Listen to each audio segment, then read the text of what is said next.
Todo cristiano debiera, en cierto sentido, conocer de manera muy clara el estado en que se encuentra el ser humano antes de conocer a Jesús. El sistema reformado presenta a este hombre como un ser depravado. La Biblia también nos habla de este ser humano que cuando nace apartado de Dios. Cuando venimos a considerar uno de los puntos esenciales de la doctrina de la gracia, seguramente lo que nos debe impresionar es el hecho de que este sistema o este sistema de pensamiento empieza con algo que debe ser fundamental en el asunto de la salvación. Y esto es una evaluación correcta de la condición del individuo que se debe salvar. Si tenemos vistas deficientes y ligeras sobre el pecado, entonces estamos propensos, estimados, a tener vistas defectuosas para la salvación del pecador. Si creemos que la caída del hombre en el huerto del Edén era meramente parcial, entonces lo más seguro de que estaremos satisfechos con una salvación que es atribuible parte al hombre y parte a Dios. Qué tan llenas de sentido común están las palabras del teólogo J.C. Ryle en este asunto. Él dice lo siguiente, y abro comillas: hay muy pocos errores y doctrinas falsas, dijo él, de las cuales el principio no pueda ser rastreado a vistas erróneas como la corrupción de la naturaleza humana. Vistas erróneas de una enfermedad siempre traerán con ellas vistas erróneas del remedio. Vistas erróneas de la corrupción de la naturaleza humana siempre traerán consigo vistas erróneas del gran antídoto y cura de esa corrupción. Pues bien, enteramente apercibidos de que esto era el caso, los teólogos de la Reforma y esos que formularon las enseñanzas reformadas, ¿cierto? Dentro de los puntos que se emitieron o que salieron del Sínodo de Dort, basaron ciertos sus datos firmemente en las escrituras, en la Biblia, ¿cierto?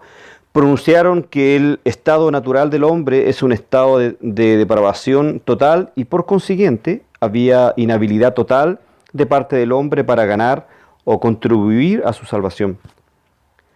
Cuando los reformados hablan de la depravación total, sin embargo, no se refieren a que cada hombre es tan malvado como puede ser, ni que el hombre sea incapaz de reconocer la voluntad de Dios, ni tampoco de que sea incapaz de hacer algo bien para ganar esto, su prójimo o aún dar lealtad eterna a la adoración de Dios. Lo que sí quieren decir es que cuando el hombre cayó en el huerto del Edén, cayó en su totalidad. La personalidad completa del hombre ha ido afectada de manera total y absoluta. Y el pecado se extiende al completo de las facultades, la voluntad, el entendimiento, el afecto y todo lo demás. Creemos que esto es irrefutable, enseñado por la palabra de Dios, a la cual ahora nos vamos a referir. Lo siguiente es meramente una selección de las Escrituras que confirman la enseñanza reformada respecto a la depravación total del hombre. La Biblia primero enseña con absoluta claridad que el hombre por naturaleza está muerto. Así que como un hombre el pecado entró en el mundo, dice el apóstol San Pablo, y la muerte por el pecado, y así la muerte pasó a todos los hombres, porque todos han pecado, dice Romanos 5:12. Este pasaje nos enseña de que los hombres están esclavizados. Segunda de Timoteo 2:25 dice, que con mansedumbre corrija a los que se oponen, si quizás Dios les dé que se arrepientan para conocer la verdad, y se zafen del lazo del diablo en que están cautivos a voluntad de él. Luego nos enseña que el hombre está ciego y sordo. El evangelista Marco, capítulo 4, versículo 11, dice: mas a los que están fuera, por parábola, todas las cosas, para que viendo vean y no echen de ver, y oyendo oigan y no entiendan. Luego nos enseña que no estamos instruidos. Primera de Corintios, capítulo 2, versículo 14, dice: mas el hombre animal no percibe las cosas que son del Espíritu de Dios, porque para él son locuras, y no las puede entender porque se han de examinar espiritualmente. La Biblia, estimados hermanos, habla de nosotros que somos pecaminosos por naturaleza. Primero, por nacimiento. Salmo 51:5 dice: he aquí, en maldad he sido formado, y en pecado me concibió mi madre. Luego, por práctica. Y vio Jehová que la maldad de los hombres era mucho en la tierra, y que todo designio de los pensamientos del corazón de ellos era de continuo solamente el mal, dice Génesis capítulo 6, versículo 5. Esto, entonces, es el estado natural del hombre. Entonces debemos preguntarnos: ¿pueden los muertos levantarse a sí mismos? ¿Pueden los ciegos darse vista a sí mismos? ¿O los sordos darse el oír? ¿Pueden los esclavos redimirse a sí mismos? ¿Puede el no instruido enseñarse a sí mismo? ¿Puede el naturalmente pecaminoso cambiarse a sí mismo?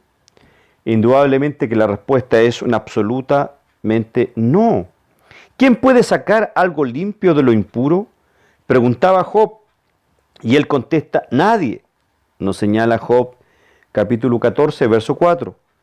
¿Puede el etíope cambiar su piel y el leopardo sus manchas? Preguntaba Jeremías. Sí pueden, él concluye. Entonces también vosotros podéis hacer el bien, estando habituados a hacer el mal, dice Jeremías 13:23. Otra pregunta que me hago: ¿puede la palabra de Dios mostrarnos más plenamente lo que ya lo hace de que la depravación es total en el ser humano? ¿Y que nuestra inhabilidad de desear o procurar la salvación es también total? El retrato es uno de muerte, una muerte espiritual. Somos como Lázaro en la tumba, estamos ceñidos de manos y pies. La corrupción, hermano, se ha apoderado de nosotros, así como cuando no había ni vislumbre de vida en el campo muerto de la historia de Lázaro. Así no hay una chispa receptiva interna en nuestros corazones, pero el Señor hace el milagro. Con ambos, los físicamente muertos y los espiritualmente muertos, porque han sido restituidos, hechos vivos, que estaban muertos en delitos y pecados, dice el apóstol San Pablo en Efesios capítulo 2, versículo 1. La salvación, por lo tanto, por su mera naturaleza, debe ser del Señor. Pues bien, aquí les comparto este pequeño estudio sobre la depravación en 8 minutos, casi 9 minutos. Quiero motivarles a estudiar de manera más profunda la depravación total. Esta doctrina es importante para entender cómo Dios ha actuado en la historia, cómo Dios ha actuado en Israel y posteriormente en la iglesia. Pero particularmente cómo Dios ha actuado de manera con gracia inefable, con gracia sublime, con gracia soberana, en ese hombre depravado, en ese hombre que no busca de Dios, como dice Pablo en Romanos capítulo 3, verso 10 en adelante. Por lo tanto, estimados hermanos, negar la depravación total del hombre es sencillamente negar la Biblia, es negar el mensaje central de la palabra de Dios, que este hombre está alejado de Dios, no quiere, no puede y sencillamente no busca de Dios. Pues bien, que el Señor les bendiga y tengan ustedes una muy hermosa noche.